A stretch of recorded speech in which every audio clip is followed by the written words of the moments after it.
ওয়াতলু আলাইহিম নাবা আবনাই আদম বিল হক। আল্লাহ তাআলা নবী মুহাম্মদ সাল্লাল্লাহু আলাইহি ওয়াসাল্লামকে বলেন, হে নবী, আপনি আপনার উম্মতদেরকে জানিয়ে দেন বাবা আদম আলাইহিস সালাতু ওয়াস সালামের দুই সন্তান হাবিল আর কাবিলের বাস্তব অবস্থা আপনি আপনার উম্মতদেরকে শুনিয়ে দেন। إذ قربا قربانا فتقبل من أحدهما ولم يتقبل من الآخر। তাদের উভয় আল্লাহ তাআলার জন্য কুরবানি করতেছে, একজনের কুরবানি আল্লাহ তাআলা কবুল করলেন, আরেকজনের কুরবানি আল্লাহ তাআলার দরবারে কবুল হয় নাই। অর্থাৎ হাবিলের কুরবানি আল্লাহ তাআলার দরবারে কবুল, আর কাবিলের কুরবানি আল্লাহ তাআলার দরবারে কবুল হয় নাই। ওয়ালাম ইউতাকাব্বাল মিনাল আখার ক্বালা লা আqতুলান্নাক। এখন কাবিল মাথা গরম হয়ে হাবিলকে বলতেছে, ভাই তোকে আমি কতল করবই করব। ক্বালা লা আqতুলান্নাক ক্বালা ইন্নামা ইয়াতাকাব্বালুল্লাহু মিনাল মুত্তাকিন। হাবিল অনেক সুন্দর মনে ঠান্ডা মাথায় জবাব দিয়েছে, ভাই মাথা গরম করে কোনো লাভ নাই। আল্লাহ তাআলার দরবারে ওই সমস্ত মানুষের কোরবানি আর আমল কবুল হবে যাদের অন্তরে তাকওয়া রয়েছে, যাদের অন্তরে আল্লাহ তাআলার ভয় রয়েছে, যারা আল্লাহ তাআলার জন্য কোরবানি করে, যাদের নিয়ত সহি রয়েছে, যারা সৎ পথে রয়েছে, তাদের কোরবানি আল্লাহ তাআলার দরবারে কবুল হবে, তাদের আমলই আল্লাহ তাআলার দরবারে কবুল হবে। তারপরের আয়াতে আল্লাহ তাআলা বলেন, হাবিল অনেক বড় সুন্দর কথা, খুব বেরেনিয়াস কথা তার ভাইকে জবাব দিয়েছেন যে, ভাই আপনি যদি আমাকে মারতে যদি আপনি প্রস্তুত হয়ে যান, তারপর আমি আপনার দিকে হাত বাড়াবো না, আপনি আমাকে কতল করলে কতল করে ফেলবেন, কোনো সমস্যা নাই, আমি তো আল্লাহকে ভয় করি, কাজে আমি আপনার গায়ে কোনো হাত তুলব না, আপনি যদি আমার গায়ে হাত তোলেন কোনো সমস্যা নাই। তারপরের আয়াতে আল্লাহ তাআলা সেই কথাটা উল্লেখ করেছেন যে হাবিল বলেছে, আমি চাই তুমি আমার গুনাহ আর তোমার গুনাহ নিয়ে তুমি জাহান্নামের উপযুক্ত হয়ে যাও, বলে তুমি জালেমদের অন্তর্ভুক্ত হয়ে যাওয়া।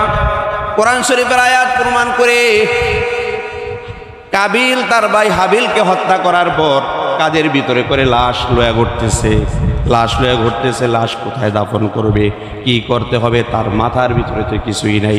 কারণ সর্বপ্রথম হত্যা, এই মানুষ হত্যা হলে মানুষ কি করতে হয় তার তো জানা ছিল না। মহান আল্লাহ তাআলা একটা কাককে পাঠিয়ে দিল, ও কাক যাও আমার হাবিলের লাশ যেন একটা নিরাপদ স্থানে দাফন করা হয়। তুই আর একটা কাককে মেরে তুই তার সামনেই দেখিয়ে দিবি যে একজন মানুষকে মারলে, একজন মানুষকে যদি মৃত্যুবরণ করে তাকে এইভাবে দাফন করতে হয়। ওই কাক চলে আসলো, ওই কাক এসে আর একটা কাককে, মরা আর একটা কাককে এরকম ফাও দিয়ে এরকম হাসলিয়ে দাফন করতেছে, গাড়তেছে। তার মাথার ভিতরে বুদ্ধি আসলো, তখন নিজে ধিক্কার মারতেছে, হায় রে কাবিল, তুই এটাও জানোস না তোর ভাইকে তুই হত্যা করে তুই কি করতে হবে, তোকে একটা কাকে তোকে সিস্টেমটা শিখিয়ে দিতে হইল। তখন ওই এটা দেখে তার ভাইকে তাড়াতাড়ি করে মাটি একটু খনন করে সেখানে তার ভাই হাবিলকে দাফন করলো। এই আসলো আমাদের দাফন, এই আসলো সর্বপ্রথম না হোক হত্যা। দুনিয়ার বুকে এরকম না হোক হত্যা হয় কি হয় না বলেন? তাহলে এতক্ষণের এই আলোচনা থেকে আমরা এটাই জানতে পারলাম, তাহলে বাবা আদম আলাইহিস সালাতু ওয়াস সালামের দুই সন্তান থেকে কোরবানি আসলো। কোরবানি শুধু আমরা করি যেমন না, আমরা যেই ইসলাম ধর্মের ভিতরে যে প্রচলিত যে কোরবান, এই কোরবান হলো বাবা ইব্রাহিম আলাইহিস সালাতু ওয়াস সালামের সুন্নত। এই কোরবানি শুধু আমরাই করতেছি এমন না, বাবা আদম আলাইহিস সালাতু ওয়াস সালামের দুই সন্তান থেকে এরকম কোরবানি চলে আসছে। সালাতু ওয়াস সালামু আলা মান লা নাবিয়্যা বা'দা আম্মা বা'দু ফাআউযু বিল্লাহি মিনাশ শাইতানির রাজীম। بسم الله الرحمن الرحيم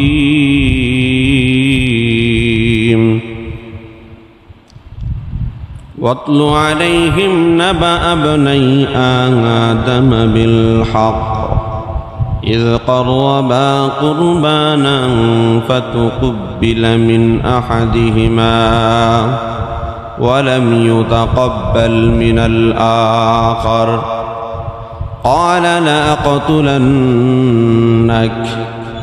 قال إنما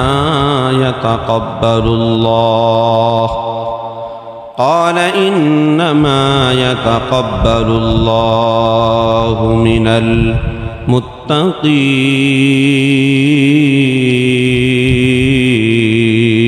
المتقين. وقال الله تعالى فلما بلغ معه السعي قال يا بني إني أرى في المنام أني أذبحك فانظر ماذا ترى قال يا أبت افعل ما تؤمر ستجدني إن شاء الله من الصابرين.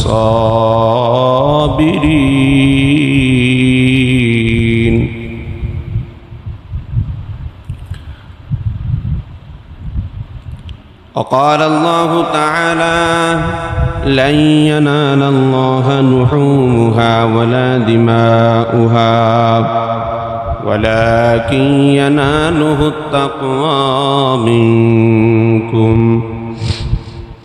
وقال رسول الله صلى الله عليه وسلم عن زيد بن أركم رضي الله تعالى عنه قال أصحاب رسول الله صلى الله عليه وسلم يا رسول الله ما هذه الأضاحي قال سنة أبيكم إبراهيم قالوا فما لنا فيها يا رسول الله قال بكل شعرة حسنة قالوا فالصوف يا رسول الله قال بكل شعرة من الصوف حسنة أو كما قال النبي عليه الصلاة والسلام. سد محترم হাজিরিন, শুকরিয়া আদায় করি মহান আল্লাহ রব্বুল ইজ্জতের দরবারে, যে মহান আল্লাহ তাআলা আমাদেরকে শারীরিকভাবে সুস্থ রাখিয়া ঐতিহ্যবাহী জুমার মসজিদে জুমার নামাজ পড়বার জন্য মহান আল্লাহ তাআলা আমাদেরকে একত্র করেছেন। এই জন্য মহান আল্লাহ তাআলার দরবারে দিলকে উজাড় করে অন্তরের অন্তঃস্থল থেকে শুকরিয়া আদায় করি। সকলে উচ্চস্বরে বলি আলহামদুলিল্লাহ। সম্মানিত হাজিরিন, আপনারা সকলে কেমন আছেন? সম্মানিত হাজিরিন, এই মাসটা হলো জিলকদ মাসের আজকে 25 তারিখ। এই মাস শেষ হওয়ার পরে জিলহজ মাসের 10 তারিখ হলো কোরবানি। তাহলে আর মাঝখানে 13 দিন বাকি। কোরবানির দিন বাদ দিলে আজকের দিন তো শেষই, মাঝখানে মাত্র 13 দিন বাকি আছে কোরবানির। এই জন্য কোরবানির জন্য আমাদের প্রস্তুতি নেওয়ার দরকার আছে না না?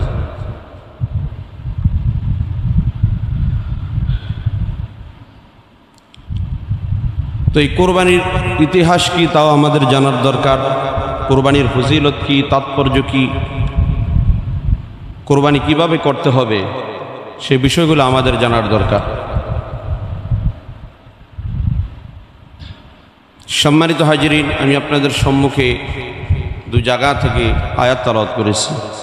সূরা মায়েদা থেকে আয়াত তেলাওয়াত করেছি, সূরা মায়েদার 27 নম্বর আয়াত থেকে তেলাওয়াত করেছি।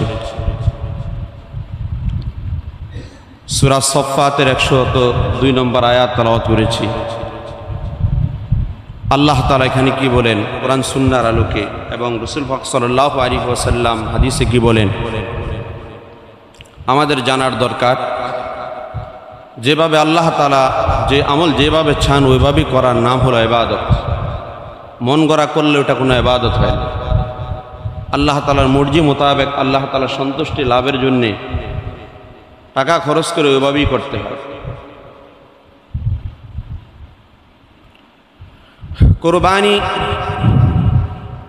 কোরবানির ইসতিলাহি শরঈ অর্থ হলো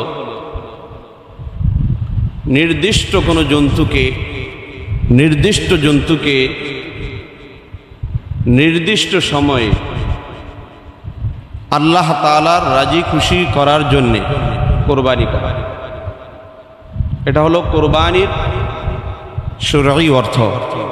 আমরা যে কোরবানি করি নির্দিষ্ট জন্তুকে কোরবানি করতে হবে, নির্দিষ্ট সময়ে, উদ্দেশ্য থাকতে হবে একমাত্র আল্লাহ তাআলার জন্য আমরা কোরবানি করতেছি। এটা হলো শরঈ অর্থ। কোরবানির ইতিহাস ইতিকথা, এই কোরবানি যে আমরা করতেছি এই কোরবানি কোন থেকে আসলো, এই কোরবানিটা কি? হাদিস শরীফে রাসূল পাক সাল্লাল্লাহু আলাইহি ওয়াসাল্লাম স্পষ্ট বলে দিয়েছেন।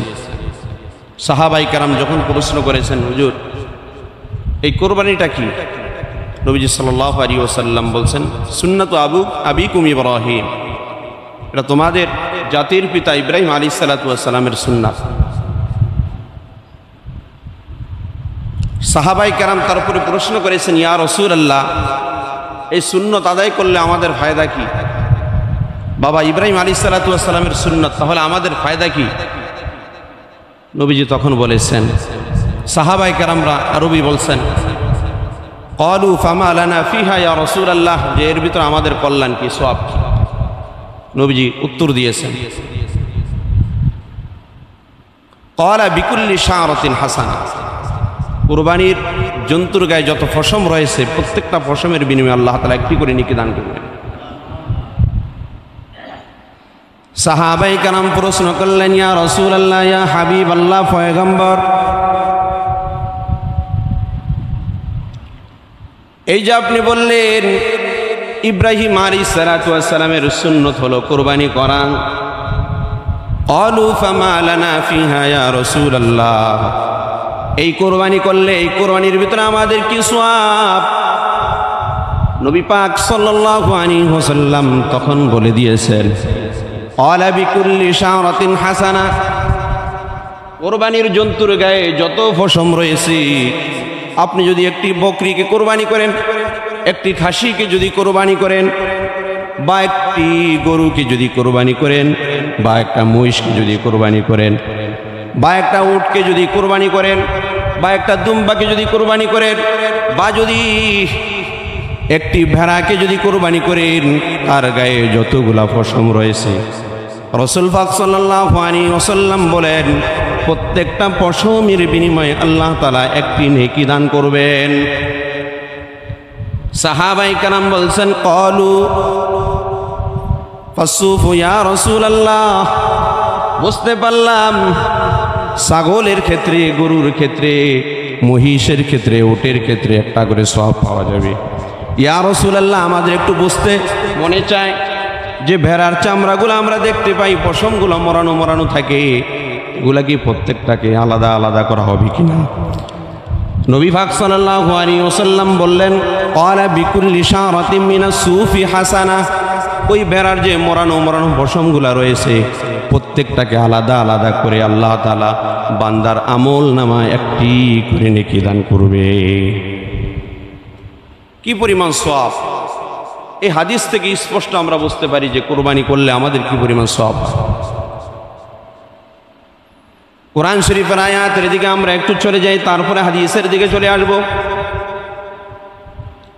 বাবা আদম আলাইহিস সালাতু ওয়াস সালামের দুই সন্তান থেকে কোরবানি চলে আসছে। বাবা আদম আলাইহিস সালাতু ওয়াস সালাম কে আল্লাহ তাআলা যখন দুনিয়ার বুকে প্রেরণ করেছেন, সাথে হাওয়া আলাইহাস সালাতু ওয়াস সালামকে আদম আলাইহিসসালামের জুড়ি করে দুনিয়ার বুকে যখন প্রেরণ করেছেন, আল্লাহ তাআলা তাদের গর্ভে প্রতি বছর 2 জন করে সন্তান দান করতেন। একটা ছেলে একটা মেয়ে, এরকম যমজ সন্তান দুনিয়ার বুকে আসতো। সর্বপ্রথম যে সন্তান আসলো, একজনের নাম হলো কাবির, আরেকজনের নাম হলো আকলিমা। তারপরের গর্ভে যে সন্তান আসছে, সন্তানের ছেলের নাম হলো হাবিল। তার সাথে আরেকটা মেয়ে আল্লাহ তাআলা দান করেছিলেন। প্রত্যেক বছরে আল্লাহ তাআলা এরকম 2টা করে সন্তান দান করতেন, যমজ সন্তান আল্লাহ তাআলা দান করতেন, একটা ছেলে আর একটা মেয়ে। আদম আলাইহিসসালামের শরীয়তের ভিতরে আল্লাহ তাআলা প্রয়োজনের খাতিরে, তখন তো আর কোনো মেয়ে পুরুষই ছিল না, এই জন্য ওই শরীয়তের ভিতরে আল্লাহ তাআলা নিয়ম জারি করে দিলেন, হুকুম জারি করলেন যে একসাথে যখন 2টা যমজ সন্তান ছেলে আর মেয়ে হবে, এরা 2 জন আপন ভাই বোন, এদের ভিতরে কোনো বৈবাহিক সম্পর্ক হতে পারবে না। কারণ আপন ভাই বোনের ভিতরে কোনো বৈবাহিক সম্পর্ক করা যায় না। তার পরবর্তীতে আল্লাহ তাআলা যখন 2টা সন্তান দান করেছিলেন, এই পরবর্তী 2 সন্তানের সাথে প্রথম বছরের 2 সন্তানের বিবাহ হবে। আল্লাহ তাআলা পয়গম্বর আদম আলাইহিসসালামের শরীয়তে এই হুকুমটা জারি করে দিলেন। তো কাবিলের সাথে যে সন্তান হয়েছিল মেয়ে সন্তান, তার নাম হলো আকলিমা। অত্যন্ত সুন্দরী, বড়ই সুন্দরী। তার পরবর্তী বছরে হাবিলের সাথে যে সন্তান জন্মগ্রহণ করেছে, ওই সন্তান, ওই মেয়েটি হলো কালো। তো কাবিল চেয়েছিল তার আপন বোনকে বিবাহ করার জন্য, এটা তো আল্লাহ তাআলা চায় না, এটা শরীয়তে জায়েজ নাই। বাবাকে প্রস্তাব জানাইলো, বাবা আমি তো আকলিমাকে বিবাহ করার জন্য প্রস্তুত, তুমি আমাকে আকলিমাকে বিবাহ দিয়ে দাও। কাবিলকে বলতেছে তুমি আকলিমাকে পাবা না। যখন বারবার করে এই কথাগুলো বারবার করে আলোচনা হয়েছিল, উভয়জনের ভিতরে যখন দ্বন্দ্ব শুরু হয়ে গেল, হাবিল আর কাবিলের ভিতরে যখন প্রচণ্ড আকারে দ্বন্দ্ব শুরু হয়ে গেল, এক পর্যায়ে বাবা আদম আলাইহিসসালাম বললেন যে তোমরা তাহলে 2 জনে আল্লাহ তাআলার জন্য কোরবানি করো, 2 জনে কোরবানি করো, যার কোরবানি আল্লাহ তাআলার দরবারে কবুল হবে তার কাছে আমার মেয়ে সুন্দরী আকলিমাকে বিবাহ দিব। হয় তাহলে ঠিক আছে, তাহলে কোরবানির জন্য আমরা কি করতে হবে? ওই সময়ে কোরবানি এইরকম একটা নিয়ম ছিল যে যে যা কিছু করত, কেউ যদি শস্য কৃষিকাজ করতো, সেই কৃষিকাজের যে যত সামান আছে এগুলা পাহাড়ের উপরে রেখে দিয়ে আসতো, আসমান থেকে একটি আগুন আসতো, সে আগুন আইসা যদি এগুলাকে জ্বালিয়ে দিত, বোঝা যাইতো যে এটা কবুল হয়ে গেছে। আর যদি এটা ওইভাবেই পরে থাকতো তাহলে বোঝা যাইতো যে আল্লাহ তার দরবারে কবুল হয় নাই। তো হাবিলে বকরি আর দুম্বা লালন পালন করত, সে তার বকরি আর দুম্বা, একটি মোটা তাজা দুম্বা নিয়ে সে পাহাড়ের উপরে হাজির হয়েছে। আর কাবির কৃষিকাজ করত, কৃষিকাজের কিছু গম শস্য নিয়ে সে পাহাড়ের উপরে হাজির হয়েছে। 2 জনই আল্লাহ তাআলার জন্য কোরবানি করে, একজনের সৎ উদ্দেশ্যে কোরবানি করতেছে, আরেকজনে অসৎ উদ্দেশ্যে কোরবানি করতেছে। বাবা আদম আলাইহিসসালামের মনের ভিতরে এটা জানিয়েছিল যে যার কথা সত্য, যার নিয়াত একবারে আল্লাহ তাআলার জন্য, তার কোরবানি আল্লাহ তাআলার দরবারে কবুল হবে, হাবিলের কোরবানি আল্লাহ তাআলার দরবারে কবুল হবে। এটা বাবা আদম আলাইহিসসালামের জানা ছিল। বাবা আদম আলাইহিসসালাম এই হুকুম করলেন, উভয়জনই যখন কোরবানি করার জন্য পাহাড়ের উপরে এরকম শস্য আর দুম্বা নিয়ে যখন হাজির হয়ে গেলেন, আল্লাহ তাআলার পক্ষ থেকে একটি অগ্নিশিখা এসে হাবিল যে দুম্বাটি রেখেছিল এই দুম্বাটি জ্বালিয়ে দিলেন। তাহলে কি বোঝা গেল যে হাবিল যে দুম্বাটি পাহাড়ের উপরে উঠাইছিল, ওই পাহাড়ের ওই দুম্বা আল্লাহ তাআলার দরবারে কবুল হয়ে গেছে, মানে তার কোরবানি আল্লাহ তাআলা কবুল করে নিয়েছে। আর কাবিল যে শস্য নিয়ে গিয়েছিল, সেই শস্য পাহাড়ের উপরে যেভাবে রাখছে ওইভাবেই পড়ে রইল। তাহলে আর বুঝতে আর বাকি হইল না যে কাবিলের কোরবানি আল্লাহ তাআলার দরবারে কবুল হয় নাই। এখন তো কাবিলের মাথা বড়ই গরম, বড়ই গরম। আকলিমাকে আর তো বিবাহ করা যাবে না, হাবিলেই তো আকলিমাকে বিবাহ করবে। তাহলে কি করা যায়? বিবাহ করার জন্য তো একটা সিস্টেম তৈরি করতে হবে, যাতে করে আকলিমাকে কাবিল বিবাহ করতে পারে, এরকম একটা পরিবেশ তৈরি করতে হবে। তাহলে কি করা যায়? তার মাথার ভিতরে আসলো তার ভাই তার ভাইকে কতল করতে হবে, হাবিলকে কতল করতে হবে। হাবিলকে যদি কতল করা যায় তাহলে আকলিমাকে সহজেই বিবাহ করা যাবে। এই শুরু হলো সর্বপ্রথম হত্যা। নির্দোষ হাবিল হলো নির্দোষ, যার কোনো বিন্দু পরিমাণ কোনো দোষ নাই। কাবিল অবৈধভাবে তার আপন বোনকে বিবাহ করার জন্য তার ভাইকে হত্যা করে ফেলল। কোরআন শরীফের আয়াত প্রমাণ করে ফাতাওয়াত লাহু নাফসুহু ক্বাতলা আখিহি ফাকাতালাহু ফাআসবাহা মিনাল খাসিরিন। আল্লাহ তাআলা বলেন, কাবিলের মন তাকে তৈয়ার করলো, তাকে সম্মত করলো তার ভাইকে হত্যা করার জন্য। ফলে তার ভাইকে সে হত্যা করে ফেললো। হত্যা করে সে উভয় জাহানে ক্ষতিগ্রস্ত হয়ে গেল। দুনিয়াতেও ক্ষতিগ্রস্ত হয়েছে, আখিরাতেও সে ক্ষতিগ্রস্ত। কোরআন শরীফের আয়াত প্রমাণ করে ওয়াতলু আলাইহিম নাবা আবনাই আদম বিল হক। আল্লাহ তাআলা নবী মুহাম্মদ সাল্লাল্লাহু আলাইহি ওয়াসাল্লামকে বলেন, হে নবী, আপনি আপনার উম্মতদেরকে জানিয়ে দেন বাবা আদম আলাইহিস সালাতু ওয়াস সালামের দুই সন্তান হাবিল আর কাবিলের বাস্তব অবস্থা আপনি আপনার উম্মতদেরকে শুনিয়ে দেন। إذ قربا قربانا فتقبل من أحدهما ولم يتقبل من الآخر। তাদের উভয় আল্লাহ তাআলার জন্য কুরবানি করতেছি, একজনের কুরবানি আল্লাহ তাআলা কবুল করলেন, আরেকজনের কুরবানি আল্লাহ তাআলার দরবারে কবুল হয় নাই।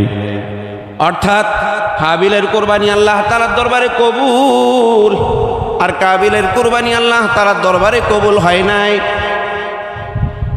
ওয়ালাম ইউতাকাব্বাল মিনাল আখার ক্বালা লা আকতুলান্নাক।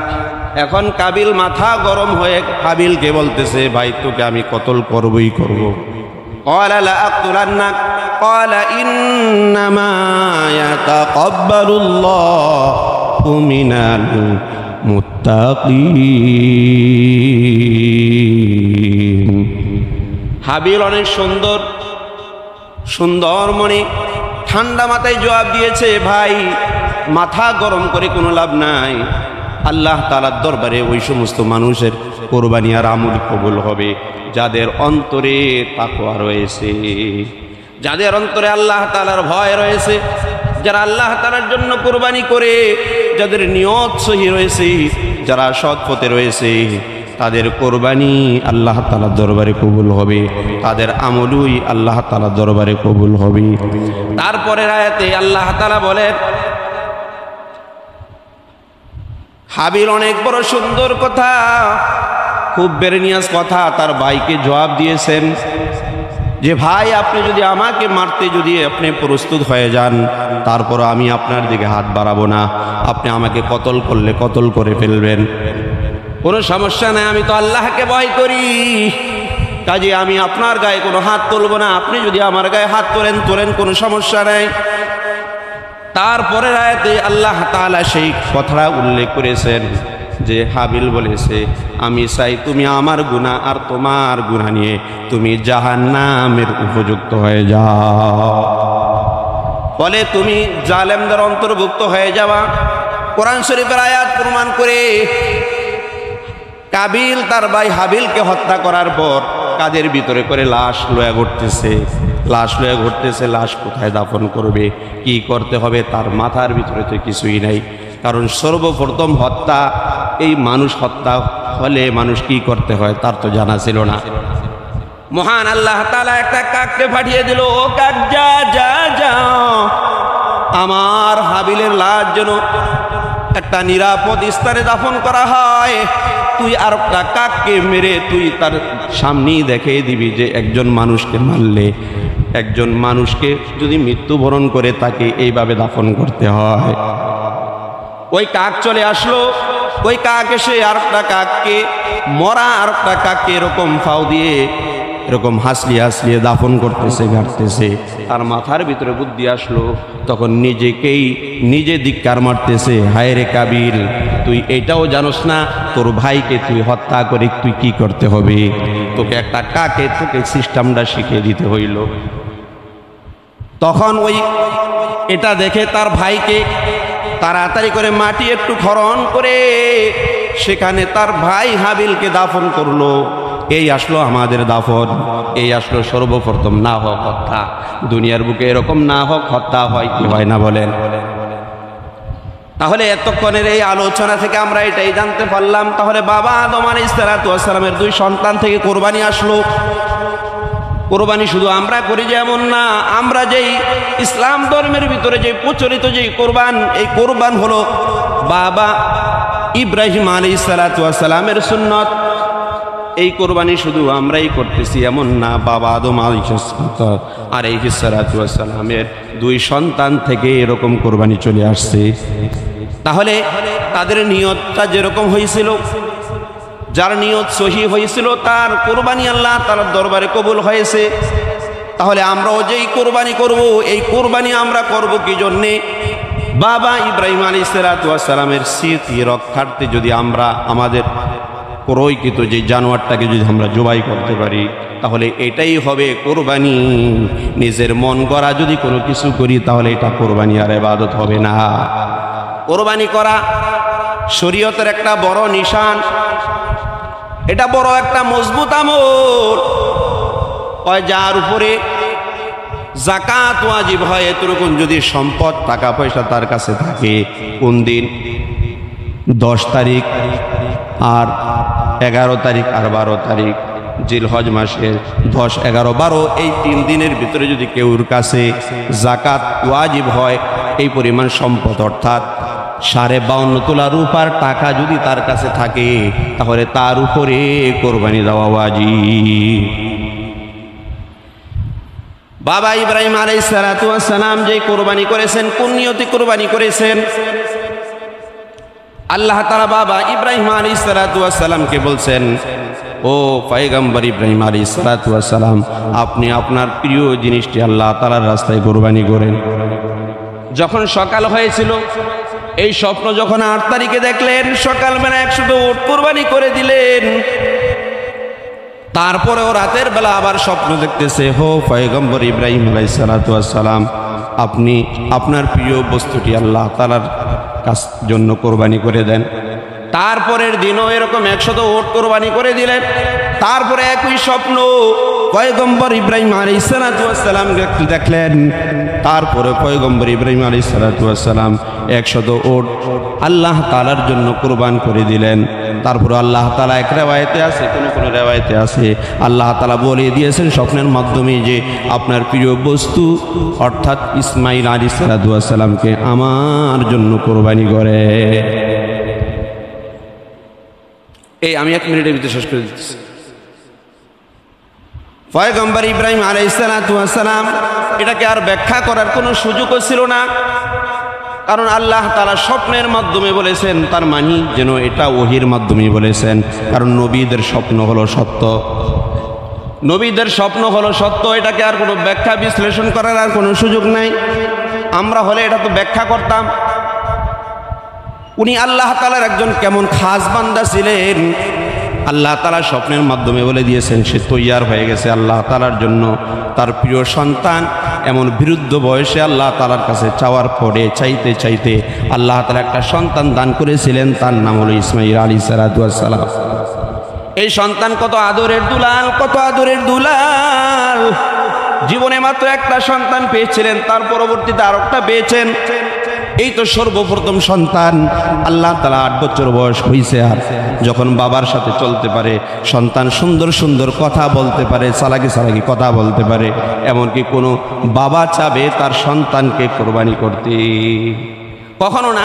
মন তো তৈয়ার হচ্ছে না, তারপর আল্লাহ তাআলার হুকুম, আল্লাহ তাআলার হুকুমের সামনে এর চেয়েও যদি বড় কোনো কিছু আল্লাহ তাআলা চায় তাহলে কোরবান করতে উনি প্রস্তুত থাকবেন।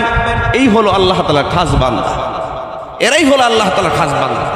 আর আমরা তো যেগুলা আমাদের দরকার নাই সেগুলো আল্লাহ তাআলার রাস্তায় খরচ করতে রাজি হই না, ঠিক নেই। আর উনি প্রিয় সন্তানকে আল্লাহ তাআলার জন্য তৈয়ার হয়ে গেছে।